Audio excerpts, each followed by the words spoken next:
Film tell of tails, जो 2015 में release हुई थी, 3 कहानियों में बंटी हुई है। पहली कहानी एक राज्य के राजा और रानी के बारे में है। हमें पता चलता है कि रानी को एक दुर्लभ चिकित्सीय स्थिति है जिसकी वजह से वो मां नहीं बन सकती। इस कारणवश वो हमेशा उदास रहती है। अपनी पत्नी को इस हालत में देखकर राजा पूरे राज्य से बेहतरीन डॉक्टरों को बुलाता है, लेकिन दुर्भाग्यवश कोई भी उसकी बीमारी का निदान नहीं कर पाता। इसके बावजूद राजा रानी को खुश करने की पूरी कोशिश करता है। एक दिन वो महल में कुछ सर्कस के कलाकारों को आमंत्रित करता है। अचानक रानी देखती है कि एक कलाकार गर्भवती है और वह जलन से भर जाती है। अपने कक्ष में चीजों को तोड़ देती है। जब राजा को इसका पता चलता है तो वो उसके कमरे में आता है और उसकी समस्या का समाधान करने का वादा करता है। देर रात एक अजीब जादूगर महल में आता है जो दावा करता है कि वह रानी की गर्भावस्था की समस्या का समाधान कर सकता है। हालांकि जादूगर इस बात पर जोर देता है कि रानी के पास बच्चा हो सकता है। उसके अनुसार समुद्री राक्षस के दिल का सेवन करना, जो एक पवित्र और अविवाहित महिला द्वारा तैयार किया गया हो, रानी की गर्भावस्था को सुनिश्चित करेगा। अपनी पत्नी को बचाने के लिए दृढ़ संकल्पित राजा अगले दिन अपने खतरनाक मिशन पर निकल पड़ता है। वह एक नदी में जीव का पता लगाता है, इसके सोने का इंतजार करता है और फिर बहादुरी से महासागर में प्रवेश करता है। एक भयंकर लड़ाई के बाद राजा राक्षस को मारने में सफल होता है, लेकिन गंभीर चोटें भी खा बैठता है। अपनी सफलता के बावजूद राजा की चोटें जानलेवा साबित होती हैं और जीव का दिल निकालने के तुरंत बाद उसकी मृत्यु हो जाती है। समुद्री राक्षस का दिल प्राप्त करने के बाद रानी महल लौटती है। इसे सावधानीपूर्वक कपड़े से ढककर रखती है।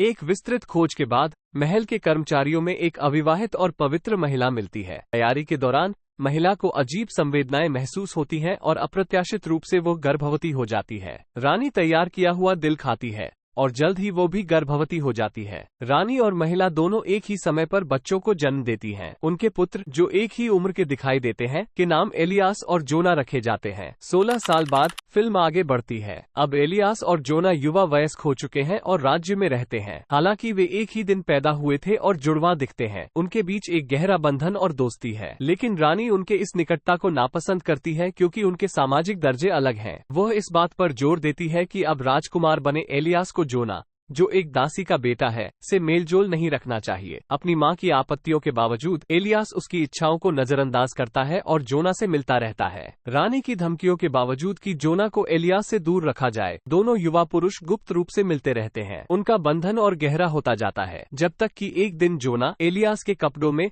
रानी का सामना करता है। जब उसकी पहचान उजागर होती है, रानी जोना को राज्य से दूर भेजने का निर्णय लेती है। एलियास जोना को भेजे जाने से रोकने की कोशिश करता है, लेकिन अपनी मां का मन नहीं बदल पाता। जोना एक चाकू लेता है और एक पेड़ को काटता है, जिससे पानी बहने लगता है।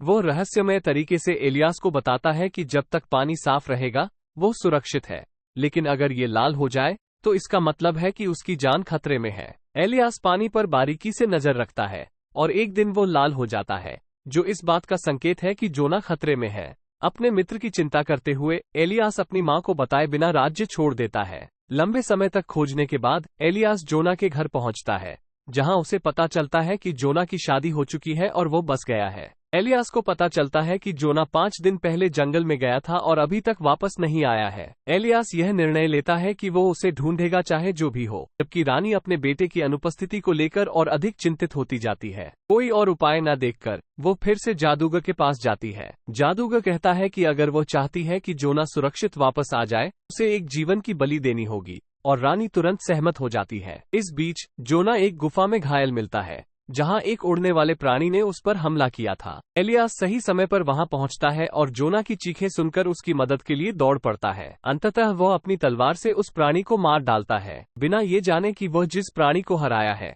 वो वास्तव में उसकी अपनी मां थी, जिस समझौते के तहत एक जीवन को दूसरे के लिए बलिदान देना था, उसी के परिणाम स्वरूप ये हुआ था। ये समाचार एलियास को झकझोर देता है और उसे ये समझने की कोशिश में उलझा देता है कि उसके प्रियजनों की रक्षा के लिए क्या क्या बलिदान दिए गए हैं। पहली कहानी के अंतिम भाग में एलियास राज्य का राजा बन जाता है, जो उसकी यात्रा के अंत को दर्शाता है। कहानी अगले भाग की ओर बढ़ती है, जो एक अलग राजा और 2 बुजुर्ग बहनों इमा और डोरा पर केंद्रित है। नई कहानी में एक राजा है जो शराब पीना पसंद करता है और शादी करने की इच्छा रखता है, लेकिन उसे सही रानी नहीं मिलती। यहाँ हमें 2 बुजुर्ग बहनों डोरा और इमा से मिलवाया जाता है, जो महल के पास रहती हैं। डोरा चालाक लेकिन स्वार्थी है, जबकि इमा ईमानदार है। वे शायद ही कभी घर से बाहर निकलती हैं और एक शांत जीवन जीने के लिए तैयार हैं। हालांकि उनकी आवाजें अब भी युवा लगती हैं। एक सुबह राजा डोरा को गाते हुए सुनता है और उसकी आवाज से तुरंत मोहित हो जाता है। वो उससे मिलने का निर्णय करता है, यह उम्मीद करते हुए कि वह युवा और सुंदर होगी। बहनें इस बात को लेकर चिंतित हो जाती हैं कि राजा उनकी वास्तविक उम्र को जानकर कैसे प्रतिक्रिया देगा। सोचने के बाद डोरा राजा से 1 सप्ताह बाद वापस आने के लिए कहती है ताकि वो खुद को तैयार कर सके। इस दौरान वे दोनों युवा दिखने के अलग अलग तरीकों को आजमाती हैं। डोरा अपनी उंगलियों पर जड़ी बूटियों का इस्तेमाल करती है,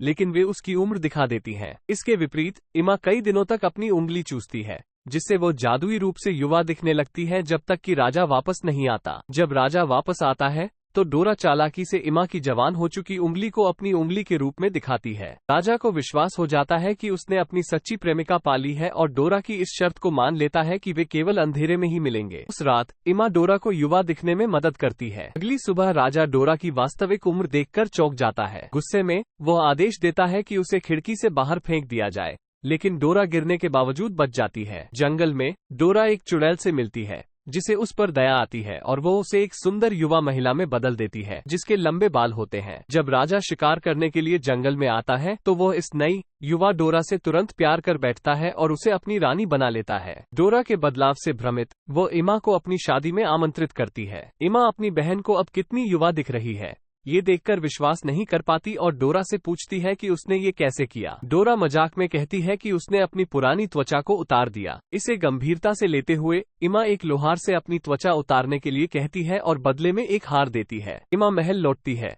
लेकिन वो कमजोर होती है और जल्द ही उसकी मृत्यु हो जाती है। दुख की बात है कि डोरा को युवा बनाने वाला जादू अधिक समय तक नहीं टिकता। वो फिर से बूढ़ी होने लगती है और उसकी त्वचा पर झुर्रियां आने लगती हैं। अस्वीकृति के डर से और फिर से बूढ़ी होने का सामना करने में असमर्थ डोरा महल से भाग जाती है। कहानी दुखद रूप से समाप्त होती है, क्योंकि डोरा पूरी तरह से अपनी पुरानी अवस्था में लौट आती है। उसका संक्षिप्त और दुर्भाग्यपूर्ण युवा होने का क्षण समाप्त हो जाता है। दूसरी कहानी के बाद फिल्म तीसरी कहानी की ओर बढ़ती है, जो एक अजीब राजा के बारे में है जिसने बहुत समय पहले अपनी रानी को खो दिया था। उसकी एक बेटी है जिसका नाम वायलट है, जिसे उसने कभी वास्तव में प्यार नहीं किया। राजा का अजीब व्यवहार तब स्पष्ट होता है जब वह एक परजीवी कीड़े को अपने खून पर पलने देता है बजाय उसे भगाने के। वो कीड़े को एक कांच के डिब्बे में रखता है और उसे हर दिन खिलाता है जब तक कि वो बहुत बड़ा नहीं हो जाता। इस बीच वायलट एक सुंदर युवती बन जाती है जो एक राजकुमार को खोजने का सपना देखती है, लेकिन उसका पिता, जो परजीवी के प्रति आसक्त है,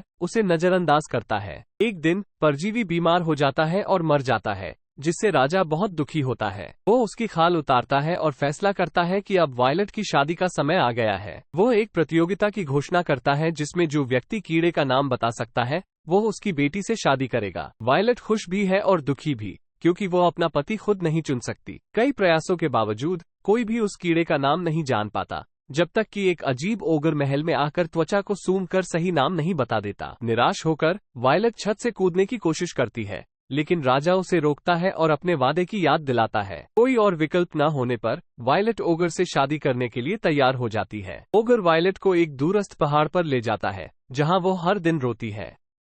एक दिन जब ओगर शिकार पर गया होता है, वायलट पास के एक पहाड़ पर दूसरी औरत को देखती है और उससे मदद मांगती है, अपनी स्थिति समझाते हुए। वो औरत अगले दिन अपने परिवार के साथ वायलट को बचाने का वादा करती है। अगले दिन वो औरत और उसका परिवार आता है, लेकिन ओगर उनका पीछा करता है। वे रस्सी काटने में कामयाब हो जाते हैं, जिससे ओगर गिर जाता है, लेकिन बाद में ओगर उन्हें ढूंढ लेता है और परिवार के प्रत्येक सदस्य को मार देता है। फिर वो वायलट का पीछा करते हुए उसे एक गुफा में ले जाता है और उसे गले लगाने की कोशिश करता है। एक महत्वपूर्ण क्षण में वायलट ओगर की परवाह करने का नाटक करती है, लेकिन जब ओगर अपनी रक्षा छोड़ देता है तो वो उसे छुरा घोंप देती है। वो ओगर का सिर लेकर महल लौटती है और रोते हुए कहती है, ये है वो पति जिसे आपने चुना था। राजा का दिल टूट जाता है और वो घुटनों के बल गिर जाता है। फिल्म का अंत वायलट के राज्य की रानी बनने के साथ होता है, जो उस त्रासदी और अंधकार के बाद एक कड़वी मीठी विजय को दर्शाता है, जिसने उसे सिंहासन तक पहुंचाया।